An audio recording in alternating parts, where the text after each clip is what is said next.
ओम शांति। 29 फरवरी 2024 की साकार मधुर मुरली है। बाबा कहते हैं, मीठे बच्चे, माया दुश्मन तुम्हारे सामने है, इसलिए अपनी बहुत बहुत संभाल करनी है। अगर चलते चलते माया में फंस गए तो अपनी तकदीर को लकीर लगा देंगे।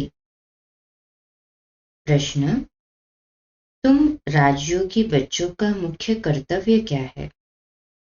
उत्तर: पढ़ना और पढ़ाना, यही तुम्हारा मुख्य कर्तव्य है। तुम हो ईश्वरीय मत पर। तुम्हें कोई जंगल में नहीं जाना है। घर गृहस्थ में रहते शांति में बैठ बाप को याद करना है। अलफ और बे, इन्हीं दो शब्दों में तुम्हारी सारी पढ़ाई आ जाती है। ओम शांति। बाप भी ब्रह्मा द्वारा कह सकते हैं कि बच्चों गुड मॉर्निंग, परंतु फिर बच्चों को भी रिस्पॉन्ड देना पड़े। यहाँ है ही बाप और बच्चों का कनेक्शन। नए जो है, जब तक पक्के हो जाएं, कुछ न कुछ पूछते रहेंगे। ये तो पढ़ाई है। भगवानुवाच भी लिखा है, भगवान है निराकार। ये बाबा अच्छी रीति पक्का कराते हैं, इसको भी समझाने के लिए, क्योंकि उस तरफ है माया का जोर। यहाँ तो वह बात नहीं है। बाप तो समझते हैं, जिन्होंने कल पहले वर्षा लिया है वह आपे ही आ जाएंगे। जिन्होंने कल पहले लिया है उनको तो आना ही है ना। अरे हाँ जी बाबा, ऐसे नहीं कि फलाना चला ना जाए, इनको पकड़े। चला जाए तो चला जाए, यहाँ तो जीते जी मरने की बात है। बाप एडॉप्ट करते हैं। एडॉप्ट किया ही जाता है कुछ वर्षा देने के लिए। बच्चे माँ बाप के पास आते ही है वर्षे की लालच पर। साहूकार का बच्चा कभी गरीब के पास एडॉप्ट होगा क्या? इतना धन दौलत आदि सब छोड़ कैसे जाएंगे? एडॉप्ट करते हैं साहूकार। अभी तुम जानते हो, बाबा हमको स्वर्ग की बादशाही देते हैं, क्यों न उनका बनेंगे? हर एक बात में लालच तो रहती है। जितना बहुत पढ़ेंगे उतनी बड़ी लालच होगी। तुम भी जानते हो, बाप ने हमको एडॉप्ट किया है बेहद का वर्षा देने। बाप भी कहते हैं, तुम सबको हम फिर से 5000 वर्ष पहले मुआफिक एडॉप्ट करते हैं। तुम भी कहते हो, बाबा हम आपके हैं।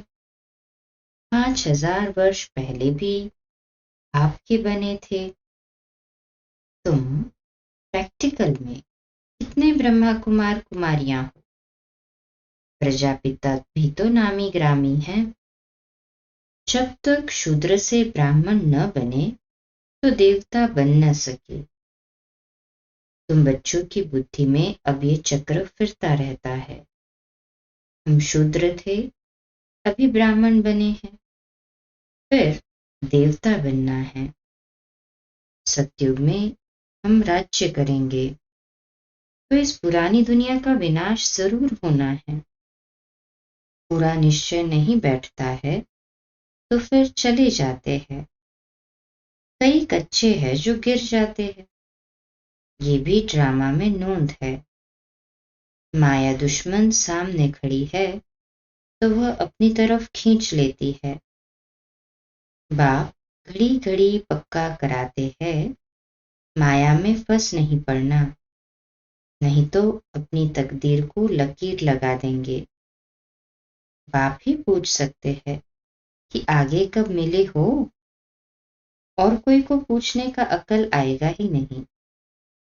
बाप कहते हैं, मुझे भी फिर से गीता सुनाने आना पड़े, आकर रावण की जेल से छुड़ाना पड़े। बेहद का बाप बेहद की बात समझाते हैं।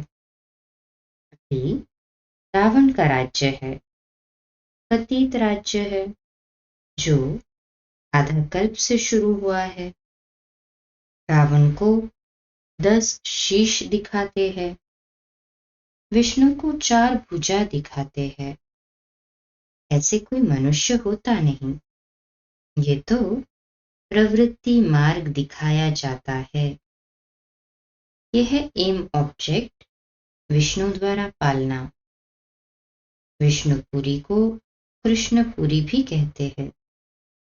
श्री कृष्ण को तो 2 बाहें ही दिखाएंगे ना। मनुष्य तो कुछ भी समझते नहीं है। बाप पर एक बात समझाते हैं, वह सब है भक्ति मार्ग। अभी तुमको ज्ञान है, तुम्हारी एम ऑब्जेक्ट ही है नर से नारायण बनने की।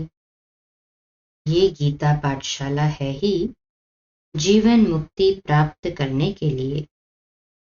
ब्राह्मण तो जरूर चाहिए। ये है रुद्र ज्ञान यज्ञ।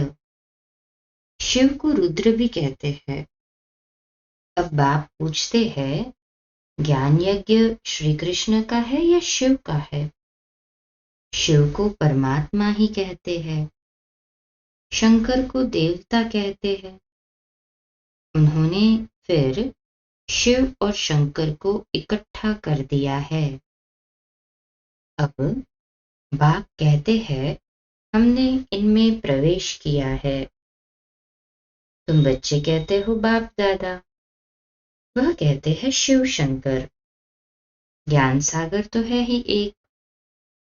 अभी तुम जानते हो, ब्रह्मा सो विष्णु बनते हैं ज्ञान से।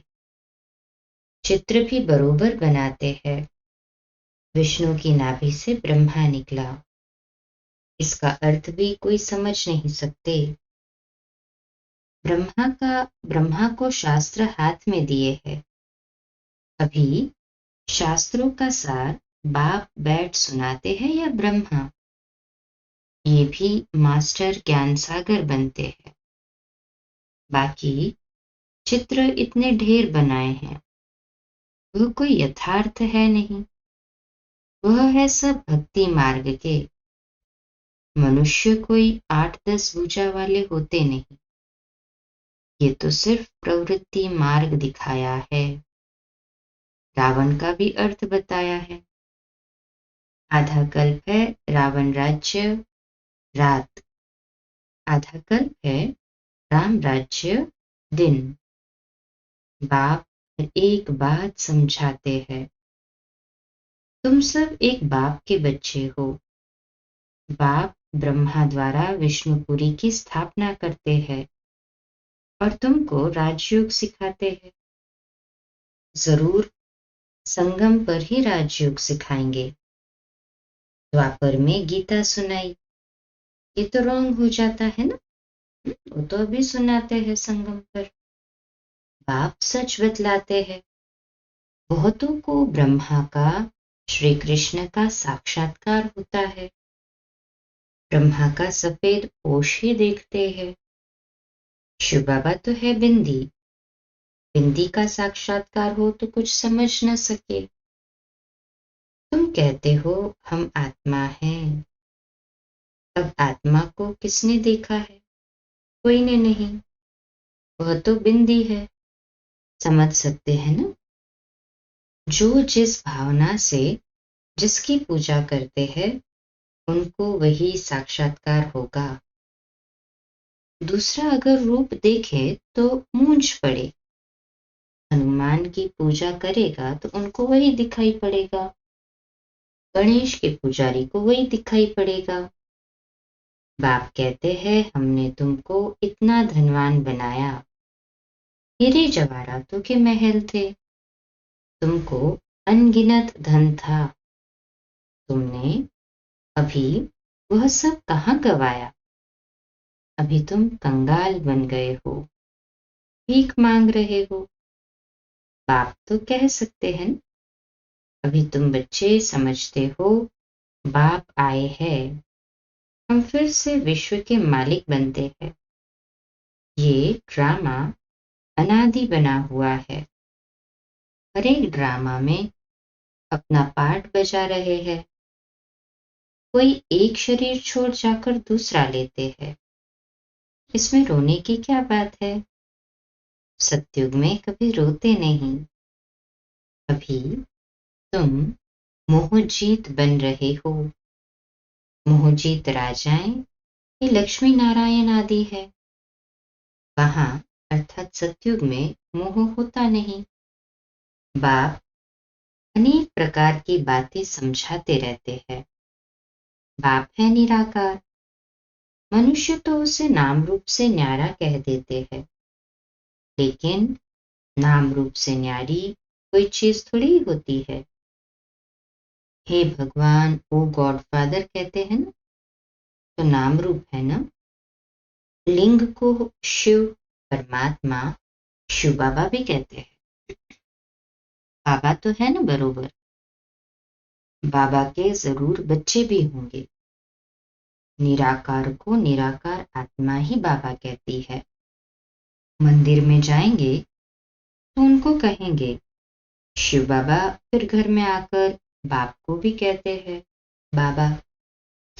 अर्थ तो समझते नहीं। बाबा कहते मंदिर में जाएंगे तो उनको भी कहेंगे शिव जी की पूजा करते हैं लिंग की, तो शिव बाबा कहते हैं। फिर घर में आते हैं तो जो लौकिक पिता है उन्हें भी बाबा कहते हैं। अर्थ तो समझते नहीं है। हम उनको शिव बाबा क्यों कहते हैं? क्योंकि आत्मा के पिता है ना, इसीलिए शिव बाबा कहते हैं ना। बाप बड़े थे बड़ी पढ़ाई 2 अक्षर में पढ़ाते हैं, अलफ और बे। अलफ को याद करो तो बे अर्थात बादशाही तुम्हारी है। ये बड़ा भारी इम्तिहान है। मनुष्य बड़ा इम्तिहान पास करते हैं तो पहले वाली पढ़ाई कोई याद थोड़ी रहती है। पढ़ते पढ़ते आखिरी तंत अर्थात सार बुद्धि में आ जाता है। ये भी ऐसे है, तुम पढ़ते आए हो, अंत में फिर बाप कहते हैं मन मना भव, तो देह का अभिमान टूट जाएगा। ये मन मना भव की आदत पड़ी होगी तो पिछाड़ी में भी बाप और वर्षा याद रहेगा। मुख्य है ही ये। कितना सहज है। उस पढ़ाई में भी अभी तो पता नहीं क्या क्या पढ़ते हैं। जैसे राजा वैसा वह अपनी रस्म चलाते हैं। आगे मण, सेर, पाव का हिसाब चलता था। अभी तो किलो आदि क्या क्या निकल पड़ा है। कितने अलग अलग प्रांत हो गए हैं। दिल्ली में जो चीज 1 रुपया सेर बॉम्बे में मिलेगी 2 रुपया सेर, क्योंकि प्रांत अलग अलग है ना। हर एक समझते हैं हम अपने प्रांत को भूख थोड़ी मारेंगे। कितने झगड़े आदि होते हैं, कितना रूला है।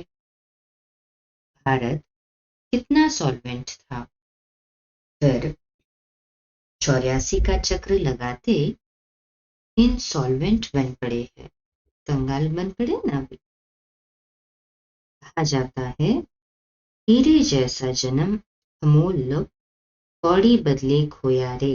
हीरे जैसा जन्म मिला है, अमूल्य जन्म मिला, कौड़ी बदले खोया रे। किसके पीछे भाग रहे? बाप कहते हैं तुम कौड़ियों के पिछाड़े क्यों मरते हो? तो बाप से वर्षा लो, पावन बनो।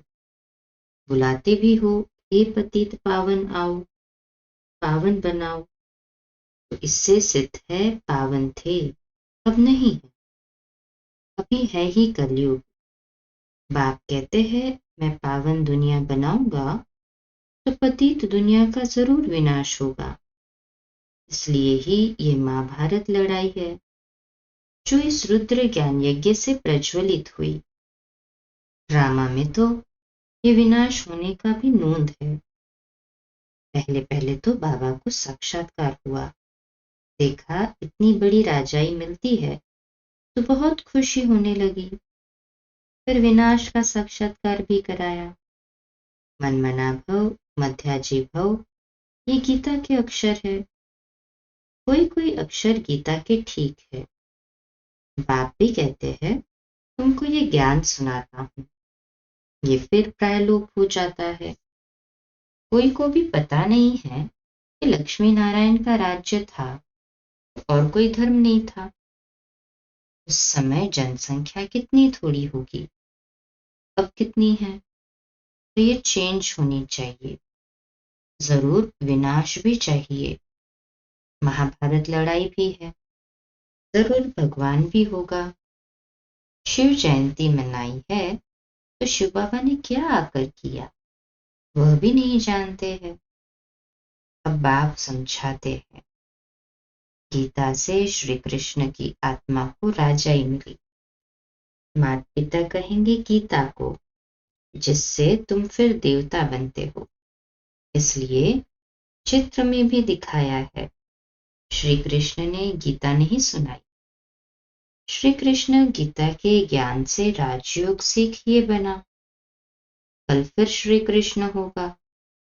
उन्होंने फिर शिव बाबा के बदले श्री कृष्ण का नाम डाल दिया है। तो बाप समझाते हैं, ये तो अपने अंदर पक्का निश्चय कर लो। कोई उल्टी सुलटी बात सुनाकर तुम्हें गिरा न दे। बहुत बातें पूछते हैं, विकार बिगर सृष्टि कैसे चलेगी, ये कैसे होगा। अरे तुम खुद कहते हो वो वाइसलेस दुनिया थी। संपूर्ण निर्विकारी कहते हो ना, फिर विकार की बात कैसे हो सकती है। अब तुम जानते हो बेहद के बाप से बेहद की बादशाही मिलती है।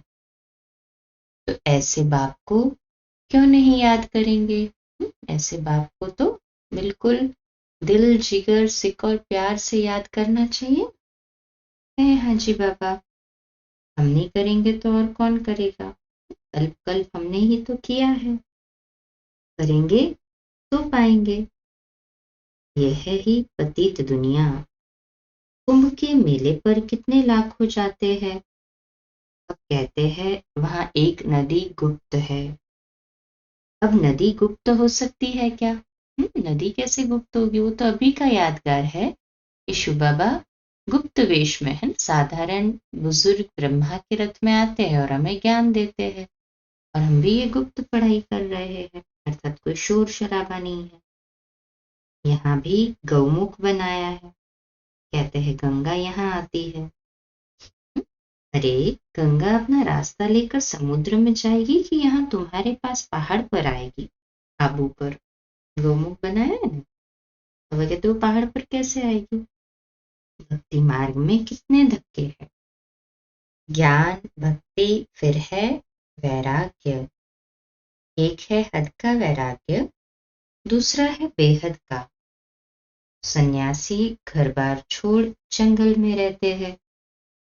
यहाँ तो वह बात नहीं। तुम बुद्धि से सारी पुरानी दुनिया का सन्यास करते हो।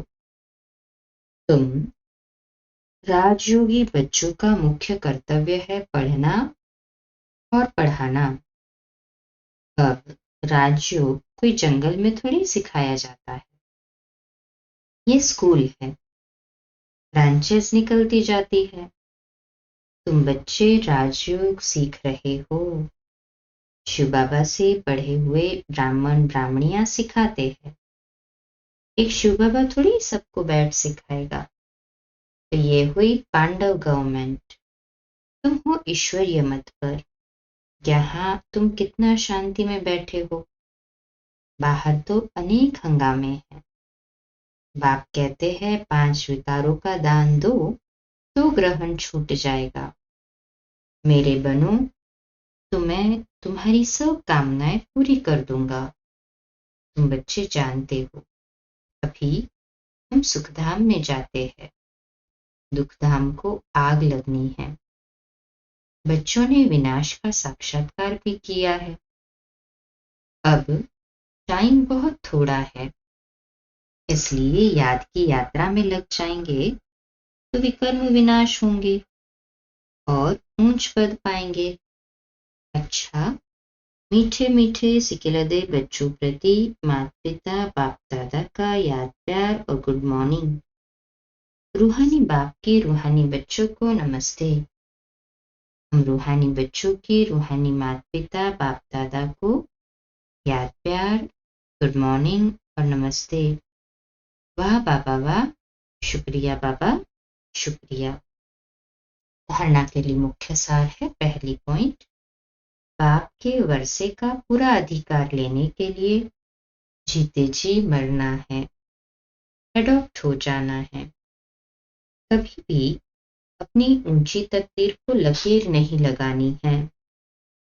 दूसरी पॉइंट, कोई भी उल्टी सुल्टी बातें सुनकर संशय में नहीं आना है। जरा भी निश्चय न हिले, इस दुख धाम को आग लगने वाली है, इसलिए इससे अपना बुद्धियोग निकाल लेना है। आज का मीठा वरदान, समय प्रमाण अपने भाग्य का सिमरण कर खुशी और प्राप्तियों से भरपूर बनने वाले स्मृति स्वरूप भव। आज का सुमान, मैं स्मृति स्वरूप आत्मा हूँ। मैं स्मृति स्वरूप आत्मा हूँ। विश्लेषण, भक्ति में आप स्मृति स्वरूप आत्माओं के यादगार रूप में भक्त अभी तक आपके हर कर्म की विशेषता का सिमरन करते अलौकिक अनुभव में खो जाते हैं। तो आपने प्रैक्टिकल जीवन में कितने अनुभव प्राप्त किए होंगे? सिर्फ जैसा समय, जैसा कर्म, वैसे स्वरूप की स्मृति इमर्ज रूप में अनुभव करो तो बहुत विचित्र खुशी, विचित्र प्राप्तियों का भंडार बन जाएंगे और दिल से यही अनहद गीत निकलेगा कि पाना था सो पा लिया। स्लोगन है, नंबर 1 में आना है तो सिर्फ ब्रह्मा बाप के कदम पर कदम रखते चलो। नंबर 1 में आना है तो सिर्फ ब्रह्मा बाप के कदम पर कदम रखते चलो। आज का अव्यक्त इशारा है, बेहद का इतना बड़ा ब्राह्मण परिवार देख देख कर कितनी खुशी होती है। ये कितना अच्छा परिवार है। ऐसे लगता है जैसे हम मिले हुए ही हैं। ऐसे ही मिलते रहेंगे। जहां देखो वहां कितनी मधुरता है। सभी मेरा बाबा कह कितना मुस्कुरा रहे हैं। पूरे कल्प में संगम पर ही ऐसा परिवार मिलता है। तो आपस में एक दो की विशेषता देखते, दिल खुश मिठाई खाते खिलाते मधुरता संपन्न व्यवहार करो। इससे सब विघ्न सहज खत्म हो जाएंगे। अच्छा, कम बोलो, धीरे बोलो, मीठा बोलो, सत्य बोलो, सोच समझकर बोलो। निमित्त भाव, निर्माण भाव, निर्मल वाणी। आज का नया दिन आप सभी को बहुत बहुत मुबारक हो, मुबारक हो, मुबारक हो। शुभ दिवस। आज रात्रि क्लास 8:45 बजे, कल सुबह अमृत वेला मेडिटेशन 3:30 से 4:30 और प्रातः मुरली क्लास 4:45 बजे। ओम शांति। शुभ दिवस।